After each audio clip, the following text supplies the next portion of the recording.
अस्सलामुअलैकुम अम्मार। कैसे हो बेटा? ठीक हो? वालेकुम अस्सलाम मामू जान। अल्लाह का शुक्र है, मैं बिल्कुल ठीक हूँ। आप कैसे हैं? अल्लाह का शुक्र है बेटा, मैं भी ठीक हूँ। अगले हफ्ते शादी है ना आपके घर में? सुनाएं, कैसी तैयारी चल रही है उसकी? हाँ बेटा, बस उसी शादी की तैयारी के सिलसिले में तुम्हारे पास आया हूँ। क्या तुम कुछ वक्त निकाल के मेरे साथ चल सकोगे? जी जी, क्यों नहीं, आप हुक्म करें।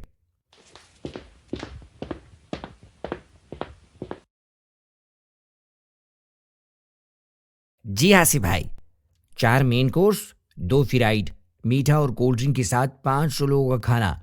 तो ये कुल मिलाकर आपका बिल 6 लाख हो जाएगा।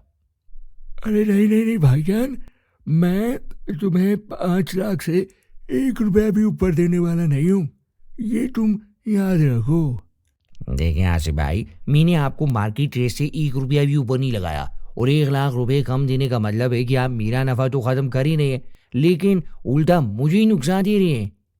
नहीं नहीं नहीं, मुझे नहीं पता।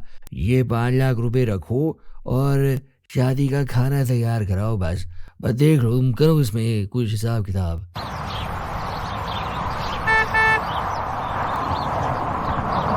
आसिफ भाई, ये आपकी बेटी और दामाद की उम्र का पैकेज टोटल 7 लाख रुपए का है, जिसमें होटल हरम से करीब होगा, ट्रेवलिंग चार्जेस, वीज़ा और टिकट, सब कुछ इसमें शामिल है।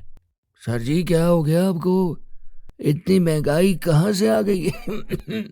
मैं तो आपके लिए 5 लाख रुपए लाया था। अब 5.5 लाख रुपए ले लें और ये पैकेज मुझे दे दें। आसिफ भाई, इस मोबाइल और इंटरनेट के दौर में कोई चीज़ छुपी नहीं रही है। टिकट, वीज़ा, होटल के चार्जेस और ट्रेवलिंग चार्जेस, सब कुछ आप इंटरनेट पे सर्च कर सकते हैं।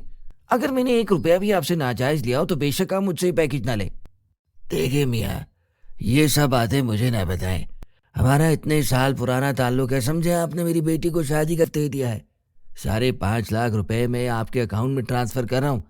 मेरा पैकेज डन करें। वकील साहिबा, मुझे अपनी इकलौती बेटी के नाम पर एक प्रॉपर्टी करनी है, तो इसके कितने चार्जेस होंगे और फाइल कितने दिनों तक आ जाएगी? जी sir, transfer fee, property tax, registrar challan और मेरे चार्जेस 10,000 रुपए, टोटल मिलाकर ये 80,000 रुपए बनते हैं। बेटा, मैं जिस वकील से पहले काम करवाया करता था वो फौत हो चुके हैं। बहुत ही मुनासिब पैसे लिया करते थे। भाई, तुम्हारी फीस तो बहुत ही ज्यादा है। सर, मेरी फीस तो सिर्फ 10,000 रुपए है, बाकी सब तो दूसरे चार्जेस है, जो किसी भी वकील के पास आप जाएंगे तो आपको देने ही पड़ेंगे। बेटा, मैं तो तुम्हें सिर्फ 60,000 रुपये दे सकता हूँ। अगर मंजूर है तो ठीक है, नहीं तो तुम्हारे ही ऑफिस के बराबर वाला दफ्तर मुझे इतनी ही रकम में ये काम करके दे देगा। सर, आप मेरी वालिद की उम्र के हैं। आपकी उम्र का लिहाज करते हुए आपको सच बात बताती हूँ, आप बेशक ये काम वहां 60,000 रुपए में करवा लेंगे, लेकिन जब वो 1 साल तक आपको फाइल नहीं देगा, फिर आप वो फाइल हासिल करने के लिए हजारों रुपए मजीद खर्च करने के लिए तैयार हो जाएंगे। हालांकि मेरा काम ऐसा नहीं है, मैं ईमानदारी से काम करती हूँ और अपने हक के पैसे लेती हूँ। अगर आपको ये मंजूर है तो ठीक है, नहीं तो आप वहां चले जाएं। शुक्रिया। अम्मार, देखा तुमने कितनी बदतमीज लड़की है ये, और अपनी रोजी पे खुद लात मार रही है। मामू जान, बुरा ना माने तो मैं आपको एक बात कहूं, जिसको आप बदतमीज कह रहे हैं ना, वही सबसे अच्छी बाअखलाक लड़की है, क्योंकि ये सच बोल के अपने हक के पैसे ले रही है। और आप जो इतनी देर से डिस्काउंट और बचत के नाम पर लोगों का हक मार रहे हैं, वो तो आपको नहीं दिख रहा। आपने कैटरिंग वाले को और ट्रैवल एजेंट को उनके हक के पैसे भी पूरे नहीं दिए। हालांकि वो जबरदस्ती तो आपको अपनी सर्विस बेचने के लिए नहीं आए थे। आपको अगर उनके रेट मुनासिब नहीं लग रहे थे तो आप किसी और से काम करवा लेते फिर। नहीं बेटा, नहीं पता, तुम्हें नहीं पता, मेरा माशरे में बहुत असर रसूख है। नहीं मामू जान, आपको नहीं पता। वो आपके सामने कुछ नहीं बोले, लेकिन इसका ये मतलब नहीं है कि वो सारा नुकसान अपनी जेब से भरेंगे। वो जरूर आपसे ही वसूल करेंगे ये सब पैसे। क्योंकि जब आप बाहर चले गए थे तो मैंने उनको कहते हुए सुना था। भाई अभी एक कस्टमर ने जबरदस्ती मुझसे 1 लाख रुपए का डिस्काउंट करवाया है, तो तुम एक काम करो, जो तुम मुझे मुर्दा गोश्त और खराब मसाले निकालने का कह रहे थे ना, वो सब चीजें, और अगर तुम्हारे पास कुछ डिस्काउंट में कुछ पड़ा है वो भी ले आओ। तुम्हारा सारा गला सड़ा माल मैं इस दावत पे निकाल दूंगा।